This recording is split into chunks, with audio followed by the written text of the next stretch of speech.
Assalamualaikum, halo apa kabar para penikmat cerita horor? Semoga selalu diberikan kesehatan, dilancarkan rezekinya, dan tetap selalu bersyukur apapun keadaannya. Mohon dibantu support, like, share, komen, dan subscribe-nya ya.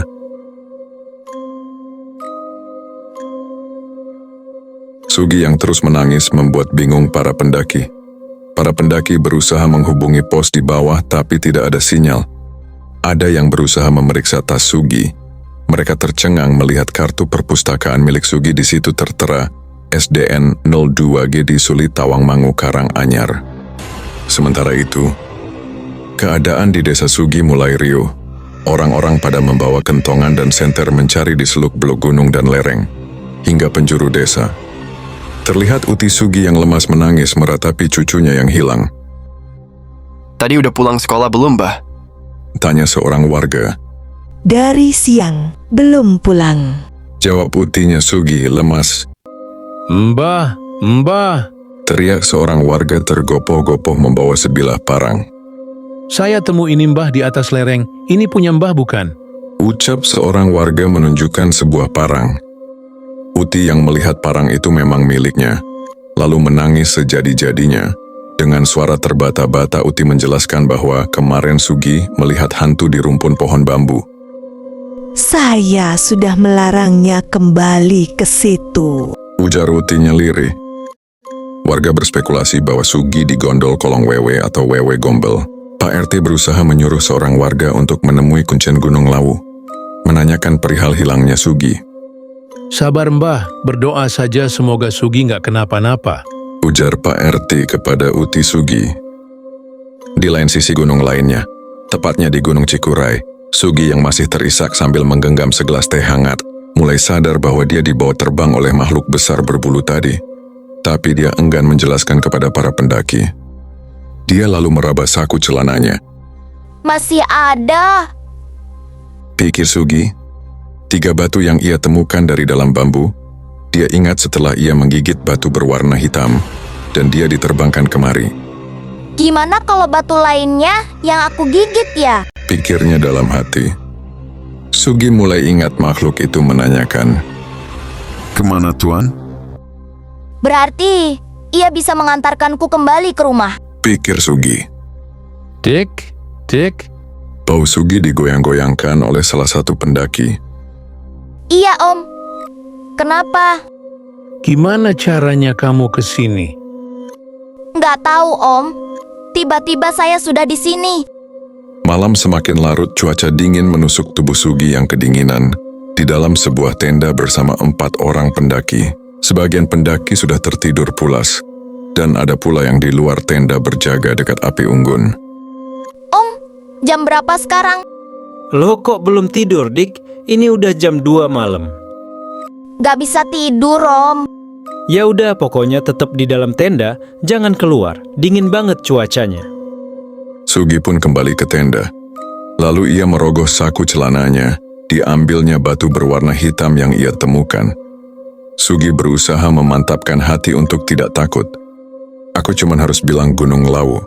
Harus bilang Gunung Lawu, batinnya. Sugi lalu memberanikan diri menggigit batu itu. Kemudian sekelebat cahaya berwarna merah tepat jatuh di hadapan Sugi. Makhluk di hadapan Sugi, makhluk besar itu pun muncul. Namun para pendaki yang tertidur pulas tidak merasakan kehadirannya. Yang di luar pun sepertinya tidak melihat. Tidak seperti pertama kali Sugi melihat, dia agak sedikit lebih berani. Tubuhnya yang terkaget masih bisa digerakkan, walaupun rasa takutnya tetap sama. "Kemana Tuan?" Tanya makhluk itu. Dengan rasa berani yang dikumpulkannya, Sugi menjawab, Lawu Om. Lalu tubuh Sugi terasa dihempaskan secepat angin menerjang dinginnya udara. Mungkin seperti kecepatan jet tempur. Sugi terjatuh di atas tumpukan bambu yang ia potong-potong tadi. Gelap, sangat gelap. Tapi ini di desa saya, alhamdulillah. Saya bisa pulang juga. Ia lalu lari tunggang langgang menuju rumahnya. Tampak beberapa warga sedang tertidur di teras rumah Utinya.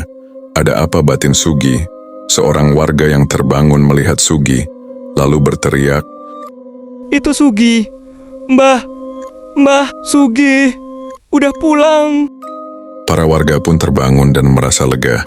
Sugi tidak kenapa-kenapa. Utinya langsung keluar menuju teras, dipeluk cucunya itu erat-erat. Dari mana aja kamu tuh, Gi? Uti bingung nyariin kamu. Semua warga desa nyari kamu dari maghrib.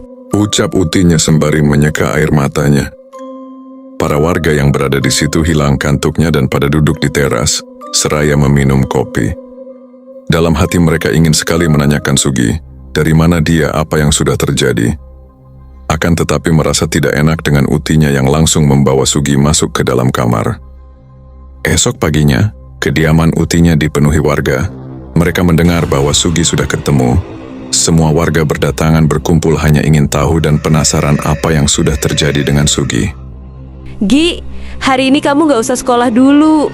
Kasian Utimu masih lemes karena kemarin kamu hilang. Celetuk Bude Sumi tetangganya. Iya, Bude. Emangnya kamu kemana tuh Gi kemarin? Dari sekolah gak langsung pulang? Kamu kemana? Anu, Bude. Saya mau ambil bambu kering yang kemarin saya tinggal. Tapi udah nggak ada. Jadi saya tebang aja bambu yang ada. Terus saya haus. Saya cari pohon kelapa. Ambil degan, karena capek saya ketiduran. Bangun-bangun udah gelap, Dek. Warga yang mendengar pada menggerutu. Oh walah, Gi, bikin geger aja. Kirain digondol wewe, nggak taunya ketiduran. Para warga pada tertawa mendengar kisah Sugi yang sengaja ia rekayasa. Woi, bangun anak itu hilang. Teriak seorang pendaki dari dalam tenda. Semua pendaki pada bingung. Kemana perginya anak itu? Apa jangan-jangan anak itu memang hantu? Yang penting kita nggak kenapa-napa. Mau dia hantu, mau bukan, udah biarin aja. Ungkap salah seorang pendaki. Di sore hari di hari yang sama, rumah Uti Sugi kedatangan Pak RT dan seorang lelaki yang sudah cukup tua. Dia adalah kuncen Gunung Lawu, Mbah Daryo. Begitu para warga memanggilnya. Sugi pun menyalami mereka lalu duduk di dekat Utinya. Ini mbah anaknya. Ucap Pak RT ke Mbah Daryo, seraya menunjuk Sugi dengan jempolnya. Namamu Sugi ya, Le. Ucap Mbah Daryo. Iya, Mbah. Ada yang mau kamu ceritain gak sama mbah? Sugi tidak menjawab. Ia memandang Utinya lalu Utinya berucap. Ceritain aja, Le. Gimana kejadiannya sama Mbah Daryo? Takutnya kamu diganggu makhluk halus apa gimana? Kita kan nggak tahu. Sugi terdiam lalu menggelengkan kepalanya. Saya nggak kenapa-napa kok, Mbah. Saya nggak diganggu. Oh ya udah, kalau gitu. Ucap Mbah Daryo sambil tersenyum mengelus-elus janggutnya. Mereka lalu mengobrol santai seperti tidak terjadi apa-apa. Mbah Daryo yang notabene adalah juru kunci Gunung Lawu sedikit banyak mengerti akan hal-hal gaib yang terjadi di sekitaran Gunung Lawu. Sore kian redup, hari sebentar lagi gelap. Sebelum pulang, Mbah Daryo berucap ke Utinya Sugi. Gak terjadi apa-apa. Cucumu dihormati seluruh penghuni Lawu. Ujar Mbah Daryo, yang membuat Sugi bingung dan Utinya yang agak kaget.